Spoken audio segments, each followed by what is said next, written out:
Sitting there fighting.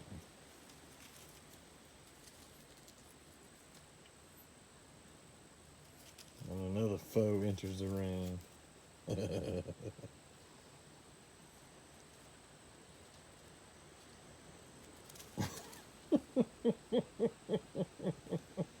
Oh my gosh, it's a battle royal.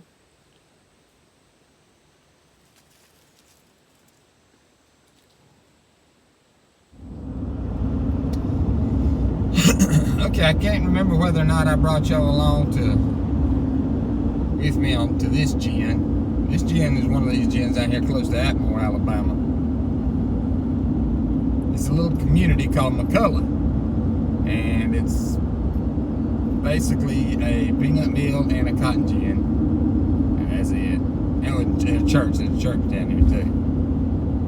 But you think you're coming up, if you're just coming in on the outside like this, you think you're coming into a town. You think you're coming through downtown. It's got brick buildings and stuff like this. There's like a country store on the left there. All that's the cotton gin. Every bit of it. This railroad track's kind of rude.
Y'all, I tried to show y'all some gin stands.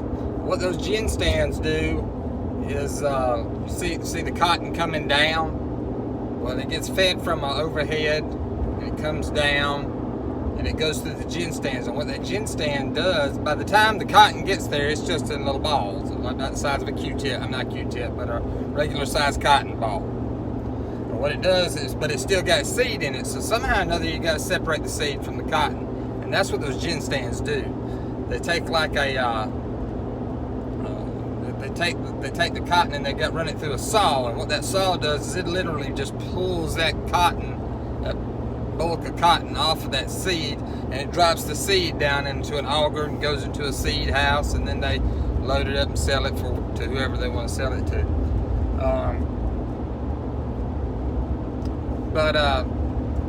How the concept came about, you know, we all know that Eli Whitney was the one that actually invented the cotton ginning process the way we do it today.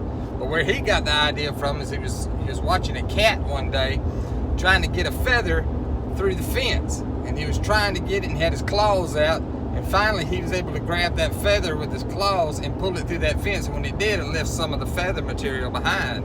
So that's where he got the idea, you know, on how to gin cotton. And of course, once that became industry standard, then cotton really exploded as a agricultural crop, as a harvestable crop.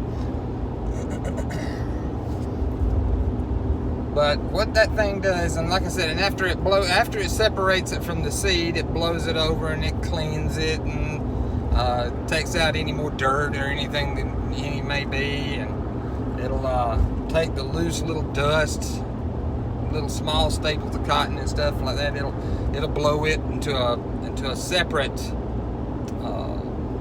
process called moat bales. And what it is those moat bales, like I said, they're just the little bitty pieces of cotton that's left over, and that's what makes up like Q-tips and cotton balls and stuff like that. And the rest of it gets processed, goes through a battery condenser, comes down a lint slide, and gets layered in the press, kind of like a biscuit. I think I've told y'all that before.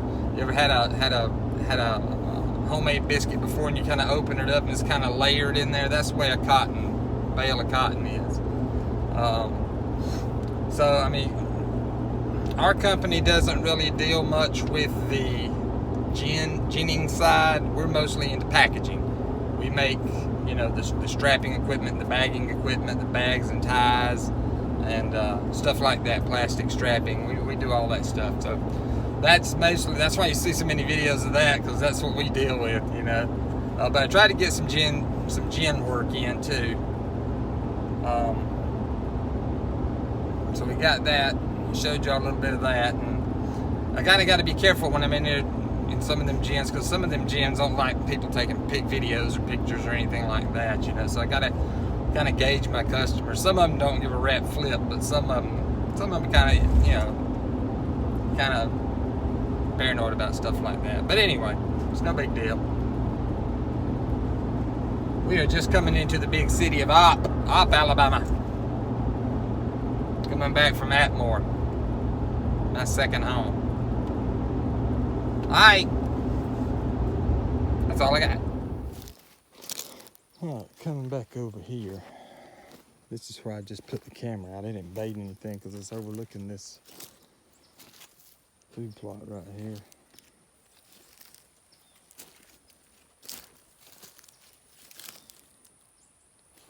Come out over here.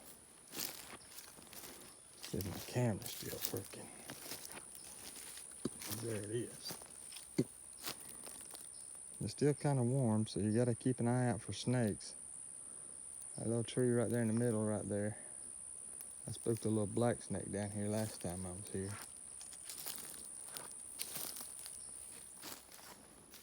So we'll pull this off and see what we got.